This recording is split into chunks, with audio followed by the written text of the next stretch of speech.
Okay. Just got off the phone with a guy. Yesterday, it's the power of prayer, man. Yesterday, when I made that video, right about the time when I was going like, please, oh, please, I figured the math out. Right at that moment, pretty much, there was a guy typing me an email looking for a high-end finish carpenter. And he lives right here in the neighborhood, so it's good. Spoke with him a little while ago. Cool dude, and it brought up some conversations of why I'm like pretty much the right guy for the job. He's got a general contractor who he's not sure he's going to come back. He's not super happy with his work. He doesn't feel like the guys he has could probably do the work that he wants. And I've been running into this since I got here in Los Angeles. I arrived here in '92. I've been in this neighborhood in my apartment for 29 years. I got there in February '93. And right from the jump when I got here, I was pretty much fixing stuff that was just built, just incorrectly. And a lot of the guys I would meet on jobs here are Hispanic guys, Central American immigrants and that sort of thing. And a lot of them are nice guys, but they weren't trained. They kind of learned on a job, monkey see, monkey do kind of thing. I came from a time when, back in New Jersey, when I got out of the Marine Corps, I was working with dudes that were World War II vets, professional master carpenters, and people took me under their wing and taught me the trade. Everything from doing forms and pouring footings to framing houses. I worked in cabinet shops. I learned the proper way to do things. But I also had a little bit of a higher than average intellect, and I was an architecture student in school, and I can design things. I could see things in my mind and how they work, and I was good at that sort of thing. And you have to keep in mind, too, that I'm the son of an immigrant. So I grew up listening to my dad and hearing stories about how he was mistreated. Didn't speak English when he came here and all that. So I understand what these guys go through. When I get on these jobs, I talk to them. And I try to explain how they could be better at what they're doing and how they could be me one day. And they usually respect that. We get along great, and it's cool. But it reminded me, talking to this guy today, because I did so many, there's a lot of projects in this town. I stopped working in the film industry around 2001 and started doing my own thing. And from time to time, I would know guys as project managers on multi-million-dollar mansions all over the city. I worked in Malibu, on just multi-million-dollar things built on the cliffs overlooking the ocean, the Hollywood Hills. Did a beautiful mansion in Silver Lake. And as a matter of fact, on that job, this is a house on a hill, glass, two sides, each side of the house is solid glass. You can see the Silver Lake, and you can see the ocean. And you see the weather coming in off the ocean. That job, they hired me to come in to do three things. One was panel a giant wall above a fireplace, and it was 16 feet above it.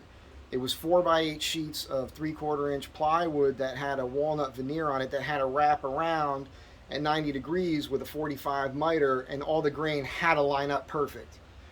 So it was 4 courses of 4 foot and gapped perfect. I had to do a backer wall first, have a black line between all the I had to band all the edges. It was perfect. I had 3 stories of stairs with these giant massive stringers with floating treads. I had to build all the treads. They were wrapped in bamboo. I had to make these jigs with a router. They were L brackets that would screw onto the stringers, and I mortised in the bottom so everything fit perfect.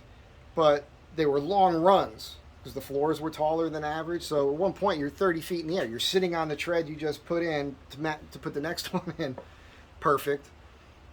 The kitchen, one whole giant long wall floor to ceiling of drawer and door faces, 16th inch gap, perfect. Same thing underneath the sink and everything. That wall in there in the kitchen, same thing with the wrapped walnut. They paid me a day rate at that time on that job. And the thing is, I'm like a hitman that comes in, because these contractors, they've got these guys and they can do the basic carpentry, but they don't, at least then, I don't know, but they didn't have the skill level to do the higher end finish stuff. So they have to find guys like me. So I went in to do those 3 things, and as I was on the job, I would take the time to correct things I saw and before they went wrong as much as I could. So the contractor there Phil Freeze is his name. So if you know who he is, he's only celebrity homes, multi-million-dollar stuff. He loved it because I was making sure that everything got done right the first time. He had a guy on that job that was his lead man. It was a Mexican guy who drove a brand new truck. He owns a house. He's doing better than me. One day he came up to me in the morning, first thing in the morning, out of the blue. There was another Mexican guy who was a painter and on that job, and every day, several times a day, he would keep saying, "You're the best carpenter I've ever seen. I've never seen that before. Oh my God, look at this. This is crazy." And that was getting in the head of the lead guy. I didn't know any of that. He just walked up to me one morning and he says, "You know, the only reason you get paid more than us is because you're white." Now, I don't know what they knew about me getting paid. I didn't talk to anybody about the kind of money I was making. That's a good lesson for you. Never talk about what you're being paid on a job. But instantly I looked at him. I said, "No, what? Well, if I am being paid more than you, it's not because I'm white. It's because I'm better at this than you are."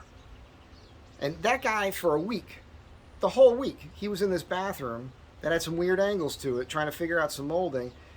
Every single day screwing up. Every single day wasting material. And every single day, the homeowner would come in, the contractor, Phil, would come in. They saw what he was doing. And I said to him, "All week you've been in there screwing up. Every single day. Wasting material, wasting time. Being paid. You're being paid to screw up and waste material."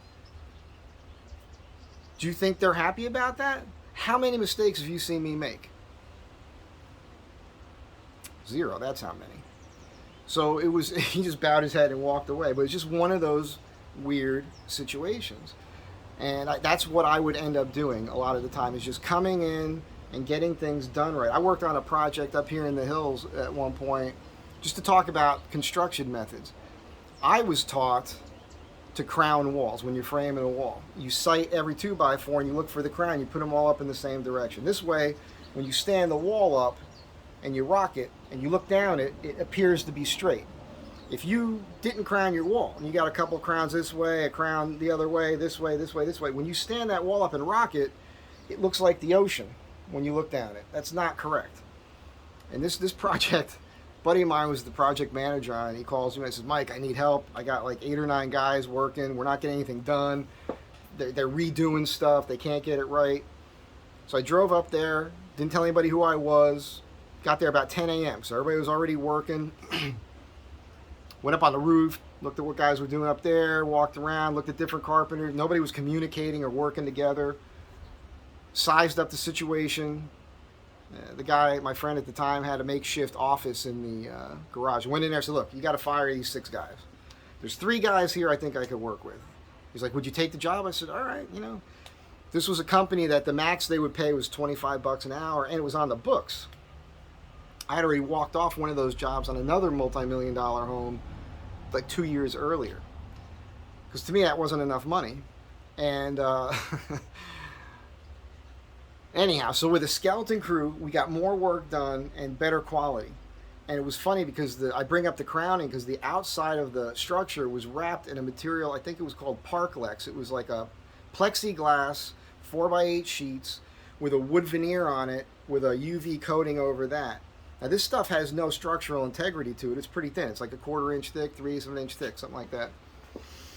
Well, because none of the walls were crowned, if you put that stuff up on the exterior, it looked like the ocean, and it has to appear to be flat. That is not an easy thing to figure out. They had some aluminum laying around. I picked up a couple 12-foot sections of aluminum, made straight edges, got up on the scaffolding, and put straight edges across these wall sections, had a guy on a table saw making shims for every single 2x4. And there were parts of this structure that were 3 stories tall. It was built into a mound. So some of it was 3 stories, some of it was a story. And it didn't call for it.